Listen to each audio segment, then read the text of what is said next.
Assalamualaikum warahmatullahi wabarakatuh. Perkenalkan, nama saya Amelia Karimatunisa dengan nomor NIM P1337437124342 dari kelas 1E. Pada kesempatan ini, saya akan menganalisis jurnal yang berkaitan dengan tema keamanan data dan informasi rekam medis, termasuk hak akses rekam medis. Jurnal yang saya analisis berjudul Tinjauan Pelaksanaan Prosedur Keamanan dan Kerahasiaan Rekam Medis Pasien di RSUD TB Jakarta Selatan. Saya akan membahas sebuah masalah yang sering terjadi di fasilitas kesehatan, yaitu keamanan dan kerahasiaan rekam medis pasien. Kita semua tahu bahwa rekam medis adalah dokumen rahasia. Tapi, apakah sistem yang ada saat ini sudah cukup aman? Rekam medis adalah dokumen penting yang menyimpan informasi kesehatan pasien. Namun, banyak di rumah sakit sistem keamanannya masih lemah. Salah satu contoh nyata adalah di RSUD Tebet, mana ditemukan beberapa kelemahan dalam menjaga kerahasiaan rekam medis pasien. Dampak dari rekam medis yang tidak aman yaitu yang pertama yaitu fasilitas kesehatan atau biasa disebut Fasyankes. Ketika data pasien bocor, kepercayaan masyarakat terhadap rumah sakit bisa menurun. Yang kedua yaitu sumber daya manusia atau SDM kesehatan. Petugas rekam medis menjadi kewalahan jika sistem tidak efisien dan aman. Yang ketiga yaitu masyarakat.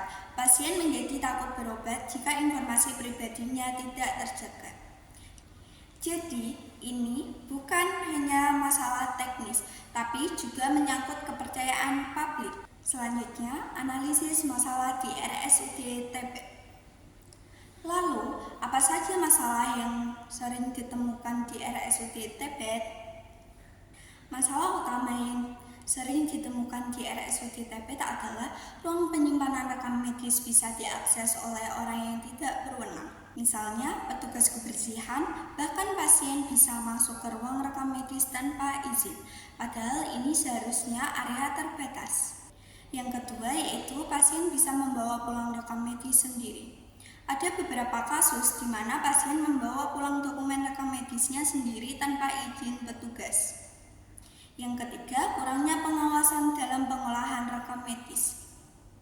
Sistem pengawasan yang lemah membuat rekam medis rentan hilang atas digunakan tanpa izin. Standar hukum yang berlaku. Misalnya Undang-Undang Nomor 44 Tahun 2009 tentang rumah sakit. Undang-undang ini berisi tentang rumah sakit wajib menjaga data pasien.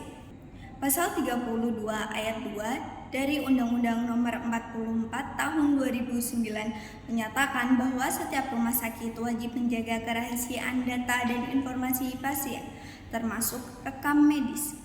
Rumah sakit memiliki kewajiban moral dan hukum untuk memastikan bahwa data pasien tidak jatuh ke tangan orang yang tidak berwenang. Undang-undang ini juga mengatur agar semua layanan yang diberikan di rumah sakit mengedepankan prinsip perlindungan dan keselamatan pasien. Selanjutnya yaitu ada Permenkes nomor 269 tahun 2008 tentang rekam medis. Rekam medis bersifat rahasia dan tidak boleh disebarluaskan. Pasal 10 ayat 1. Isi rekam medis adalah rahasia yang diwajibkan oleh tenaga kesehatan dan rumah sakit. Pasal 12. Rekam medis hanya boleh dibuka oleh pasien, dokter, atau pihak yang sah secara hukum seperti pengadilan atau kepolisian. Pasal 14, 15, data rekam medis hanya boleh dipakai untuk pelayanan kesehatan, permintaan aparat penegak hukum, penelitian, dan pendidikan tanpa menyantumkan identitas pasien. Ada pasal 322 KUHP. Undang-Undang Hukum Pidana. Melanggar kerahasiaan rekam medis bisa dihukum sanksi pidana. Isi pasal undang-undang tersebut yaitu siapapun yang membocorkan rahasia yang seharusnya dijaga karena profesinya, termasuk dokter, perawat, petugas rekam medis, dapat dipidana. Lalu, bagaimana solusinya? Berikut beberapa langkah yang bisa diterapkan. 1. Meningkatkan keamanan fisik dan digital. Contohnya seperti menambahkan fingerprint, scanner, dan CCTV di ruang rekam medis agar akses lebih ketat. Yaitu membuat SOP atau standar operasional prosedur lebih ketat. Setiap petugas harus mengikuti prosedur yang jelas dalam mengelola rekam medis. Yang ketiga yaitu mengembangkan rekam medis elektronik. Rekam medis digital lebih aman, mudah diakses oleh tenaga rekam medis, dan mengurangi resiko kehilangan data.